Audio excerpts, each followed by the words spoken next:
Season 13 of The Curse of Oak Island has revealed new secrets and exciting surprises. Rick and Marty Lagina have reached a 90-foot depth in the garden shaft, and with the help of state-of-the-art drilling equipment, they have managed to dig even deeper to 95 feet. The team's determination is unwavering as they aim to keep pushing the boundaries of the garden shaft to connect with a mysterious old tunnel. Laird Niven, one of the key members, is especially enthusiastic about their hard work, believing that all their hard work is about to pay off. Terry Matheson and Charles Barkhouse are closely examining borehole H8, which they think could be hiding an underground chapel vault. Past discoveries, such as pieces of parchment and old leather bookbindings, have led them to suspect something valuable buried beneath. Marty remains hopeful with each small finding. Whether it's wood that could be part of an old treasure chest or more ordinary objects, each clue brings them closer to solving the mystery. The journey to reveal Oak Island's secrets is full of unexpected challenges and thrilling opportunities. It feels as if the island itself is determined to keep its secrets hidden. Each obstacle seems to bury potential treasure even deeper. Terry Matheson often revisits older excavation sites, wondering if previous digging efforts might have accidentally moved a hidden safe.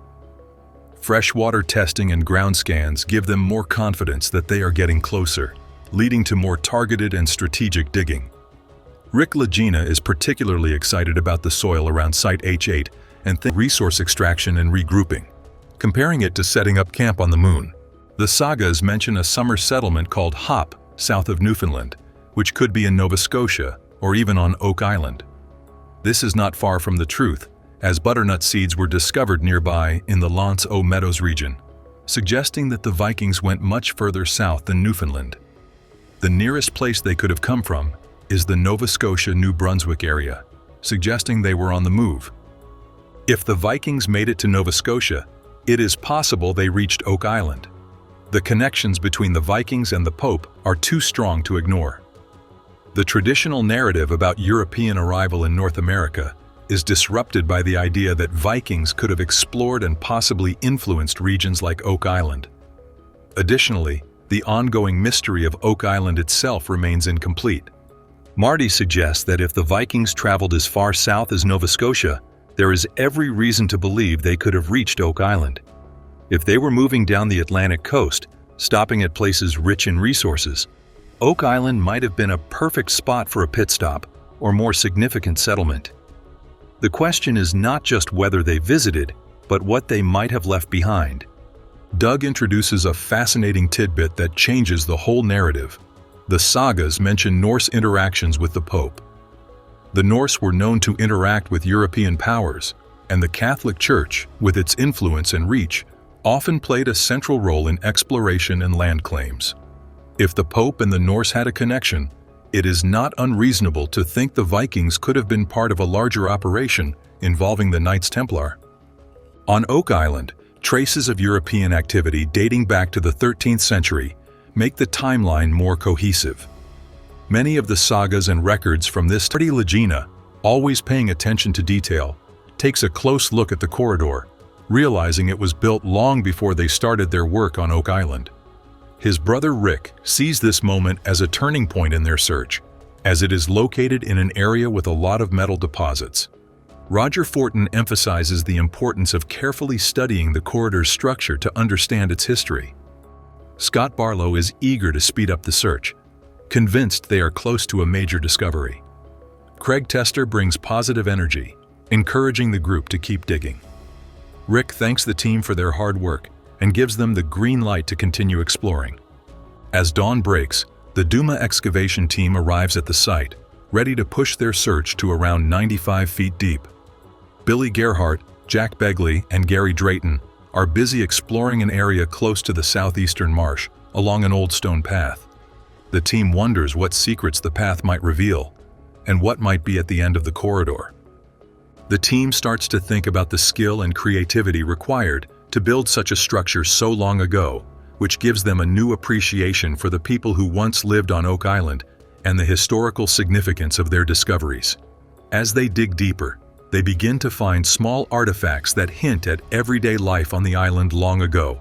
such as pieces of pottery and old metal tools, suggesting that people once lived and worked in this area, possibly as part of a busy trading community or settlement.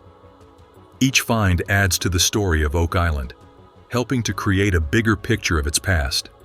The team on Oak Island, led by Gary Drayton and Rick Lagina, was searching for hidden treasures in the swamp. They discovered wooden planks, crafted to fit together, which seemed to be pieces of an ancient ship. Billy Gerhardt stumbled upon a stone path or large structure buried just under the swamp's surface, and Jack noticed a big rock that looked like those found by Fred Nolan in 1921. Rick believed they were on the verge of uncovering something big that could shine a light on the island's history. Gary emphasized the importance of cleaning and carefully examining the structures they found to make sure they didn't miss anything important. Billy felt their discoveries were unique and believed they were on the verge of uncovering something big that could shine a light on the island's history. Rick, along with Alex Lagina, Jack, and Scott Barlow, sat down with archaeologist Laird Niven and archaeometallurgist Emma Colligan. They discussed a material that looked like concrete found in the foundation of Lot 5 and soil samples that might contain ancient mortar, similar to materials discovered in the Money Pit. Emma planned to use X-ray diffraction analysis to learn more, hoping to connect these findings to old construction techniques. The Money Pit has always been a source of surprising discoveries, often raising more questions than answers. This week brought a new set of findings that hinted at different paths for their investigation, adding to the island's complex history. Some old stories suggested that certain items were deliberately placed in specific locations.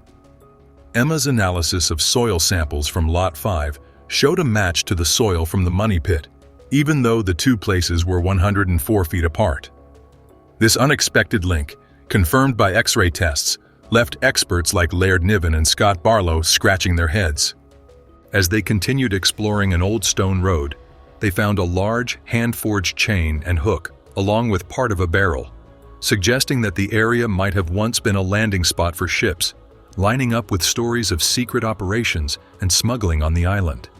However, just as things were heating up, a powerful storm flooded the garden shaft, forcing the team to pause their excavation and focus on managing the damage. Once the storm calmed down, they stumbled upon an unexpected chamber next to the garden shaft, a small hollow space 65 feet deep, covered by wooden timbers. Marty Lagina, who was once doubtful about the swamp's importance, now saw its potential for further exploration.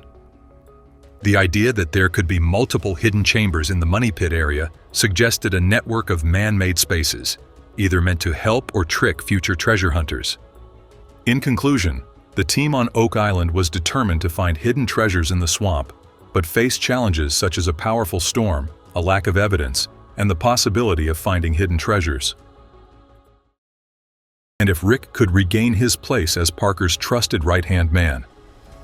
The cracks in their once solid relationship were now exposed, and the question remained, would this team survive the fallout?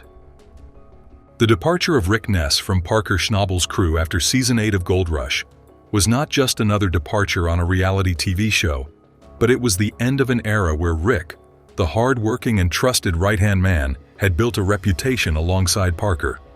Their story was intertwined, and the news of Rick leaving shocked fans, leaving them wondering if the dynamic of the show would ever be the same again. One key moment in Episode 4 was all it took to shake things up, as Rick's decision-making led to the shutdown of a gold mining operation, and the consequences were far-reaching. Production came to a standstill, morale plummeted, and Parker was left to pick up the pieces. As a leader, Parker's patience had worn thin, and this was a big turning point in their relationship. Rick, who had always been a loyal and hard-working member of the team, suddenly found himself under intense pressure. The stakes were high, and the tension was palpable. Rick's exit wasn't a spur-of-the-moment decision. After all, he had been a key player on Parker's team for years, but the tension between the two men had been building, and eventually it reached a breaking point.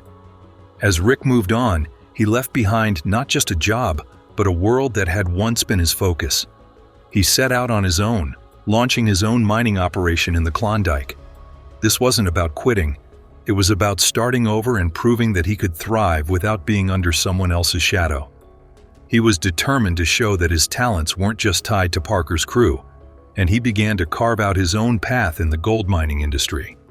For Gold Rush, Rick's departure left a void that was hard to ignore. Fans were stunned, and many felt a sense of loss at seeing one of their favorite personalities leave the screen. His journey on the show had been a central narrative, and when that was suddenly gone, the show was forced to adjust. The question on everyone's mind was whether Gold Rush could continue to thrive without such a major character in the picture. For Parker, the show had to go on. While Rick's departure marked the end of a chapter, it didn't mean the end of the operation. The crew continued to mine, and while Rick's absence was felt, Parker kept the focus on the goal, striking gold. The dynamic of the crew shifted, but Parker's leadership remained the cornerstone of the operation. Surprisingly, the show managed to carry on without Rick's presence. Eventually, Rick's exit marked a turning point not only for Parker and his crew, but for the entire Gold Rush franchise. For Rick, it was about finding a new path and proving his worth on his own terms. For Parker, it was a lesson in leadership and adaptation. Both men learned from their experiences, and though their relationship had changed, their individual stories continued. Gold Rush kept rolling, and so did Rick, forging a new future in the unforgiving world of gold mining. Rick, a seasoned professional with years of experience in mining, quickly earned Parker's respect due to his deep knowledge and experience in the industry. As Parker took on more responsibility and developed a leadership style, Rick was content in his role and often did the work without seeking to lead the operation himself. However, tensions began to surface as Parker became more focused on making critical decisions, and Rick felt increasingly sidelined. The root of their tension was a clash of personalities. Parker, always driven and determined, demanded perfection from his crew and expected Rick to keep up with his high standards. Rick, on the other hand, had a more laid-back approach that didn't always align with Parker's fast-paced, sometimes rigid approach to gold mining. As pressure mounted, Rick's relaxed attitude started to clash with Parker's increasingly intense focus on success, leading to more significant issues.